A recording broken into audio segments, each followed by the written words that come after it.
Welcome back to the channel, everyone. Another Premier League preview. This time it's Brentford away, and Brian Mbeumo does return to his former club. But I'm really hating this one game a week thing. We need to get back into Europe. And I say back into Europe because the Europa League is a minimal target. The Champions League must be the main target. Top four, top five. And we need to be qualifying for that for next season because in the week we're watching other teams play football, other teams playing competitions. We should have still been in the League Cup, but we didn't turn up against Grimsby. Still a performance that haunts us right now because we could have been playing in this week's Carabao Cup fixtures. We should have been by all accounts, but again, we deserve to lose that game based on the performance itself. But nevertheless, we won against Chelsea. We have a win at Old Trafford. Ruben Amorim has got back-to-back wins at Old Trafford, Burnley, and then of course Chelsea. But a game against Brentford in a stadium where we basically always seem to have problems. The last time we basically played here, it wasn't a good show. We again gave the win away close at the end of the game. You remember the Ten Hag absolutely abysmal performance when we played in that green kit that we had with Mbeumo scoring against us. That 4-0 loss, yes.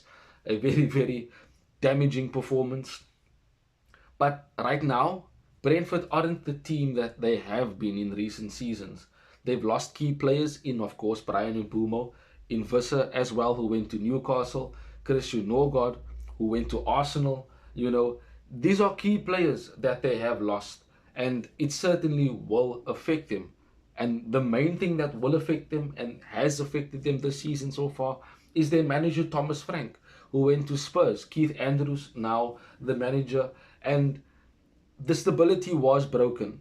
That little foundation that they had in the Premier League is no longer there.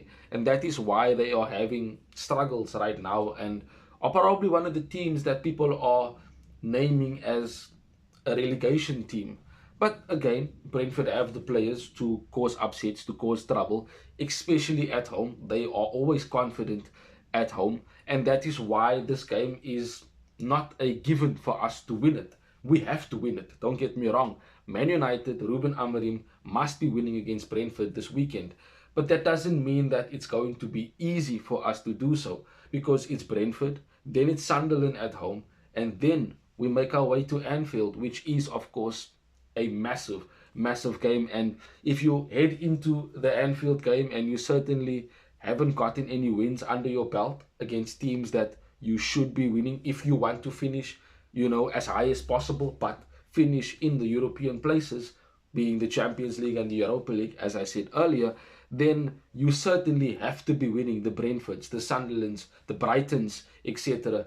These are teams you should be getting 3 points against if you want to have a chance of finishing in a Champions League position. Now, this seems like the perfect time to go at Brentford, knowing that the stability was broken, knowing that they are not as comfortable or as strong as they have been in recent seasons, and with us having a win under our belt against a team that is supposedly title challengers for this season in Chelsea, we must have confidence. We must have some sort of winning momentum going into this game against Brentford, believing that we can get the 3 points if we put in the performance like we did against Chelsea. If we create the chances that we do and can with the players we have available on the pitch, we certainly should be winning this game against Brentford. If we draw, again, there's going to be questions asked on Ruben Amorim and his ability to lead Manchester United forward. The players will also be questioned because on paper, we have the better players. Quality-wise, we should be winning this game. But performances have been topsy-turvy, and this is where the consistency must come in. Let's go on a bit of a run in terms of winning games. Let's have some good performances, in a row. Not win against a Chelsea and then we end up drawing or losing to Brentford, because that's what's been happening for the past few seasons for Man United. And that is why we finished 15th last season, because we turn up for the big games, but the smaller teams we just don't turn up for. Grimsby is literally a prime example because we played excellently against Arsenal, and yes, we lost the game, but we played the football that we wanted to see. And then against Grimsby, you expected to win. The players on the pitch are capable of getting the win, but don't turn up, and then the performance is not there, and we lose. And this is what happens. It's the inconsistency that has been a problem for Man United. And we have issues in the team. We still need to fix them by bringing in more players, by fixing systematic issues that Ruben Amorim needs to fix. And certainly we need to improve on the current tactics that they already do understand. We need to progress. We need to move forward. We cannot stagnating the way that we do, but we need to be consistent. That is the key word, consistency. Consistency is key, especially if you want to finish as high as possible in the Premier League. Now, for us, I do certainly think we should be winning this game. I'm going to say it again. And Ruben Amorim needs to be making changes to the team in terms of making us much stronger. That being said, Lammens needs to start. Bayandel was always second choice. He's not better than Onana, and that's a pure fact. Even though Onana has been put on loan to Turkey, Bayandel was always the second choice. So he's not good enough to be Man United's number one. Start Lammens. He topped the metrics and the stats in terms of being the top young goalkeeper in Europe, and certainly has shown that he can perform as a top goalkeeper with what he has been showing in his performances. So give him a start against Brentford. It's away from home, and he can start against Brentford and start against Sunderland at home at Old Trafford, making his home debut. Ruben Amorim needs to be starting Lammens. The back three, Euro, De Ligt and Shaw, I think that will continue to be the back three. Yes, Maguire started last weekend, but that certainly was to assist in those set pieces height. Brentford themselves are good at set pieces, but don't have the height that you would basically find as a threat in games when you do face them. So De Ligt, Euro and Shaw as the back three. I want Mazraoui at right wing back, a dual monster, does basically the work going backwards and of course going forwards enough in order to assist the likes of Bryan Mbeumo on that particular right hand side. So he must start there. Dogu at left wing back, of course.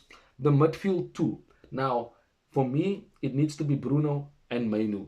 Why? Because there was a report that came out saying that Kobbie Mainu is working quite hard with Ruben Amorim to improve as a number 6 in a deep defensive playmaking role. And he has the ability, he has the technical skill to do that. It just comes down to his mobility, his movement between the boxes, and of course, when he has to be in a defensive position, when we are perhaps sitting back and looking to counter, or of course, defending a transition. He needs to improve on his athleticism as well in terms of the pace that he needs to cover the ground that a Bruno Fernandes might leave open when he does try to press by going forward or maybe looking to link up with the attack. But the reason why I want them both there is simply because we already have 5 players in defense with Dogu, with Mazraoui, Shaw, De Ligt and Euro. That's already a back 5 if you look at it that way when we are in a defensive position.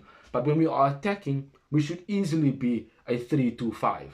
Simply with Mainu and Bruno being the two that is sitting with the 3 up front in Mbeumo, Sesko and Cunha, and with Dogu and Mazraoui on either side, they can go up and down. They have the athleticism to do so, and they are quite good in terms of their defensive numbers and can help with the attack going forward. When we are needing to be a 5, they can sit back. When we are needing to attack, they can support the attack. But either way, will be 5 in defense and 5 in attack. So this is basically possible. Ruben Amorim should trust Kobbie Mainu enough to be able to receive the ball from the centre backs, being able to turn or play a 1-2, and he can beat his man. He can dribble in a one-on-one situation. He's shown that before, so definitely should be trusted to do so in midfield for Manchester United. That's just who I think Ruben Amorim should go with for this particular game. But the bottom line, Man United need to be winning games consistently. That is the most important thing. Let me know in the comment section what you think of the starting 11. what you think will happen in this particular game. Give me your score predictions and let me know what you think of Ruben Amorim so far and what he should be doing, in your opinion, on Manchester United and the team, of course. Have a wonderful weekend till we see each other again soon in the next one, Red Devils. Bye bye. Thanks for watching. If you want more content on Manchester United, like, share, and subscribe.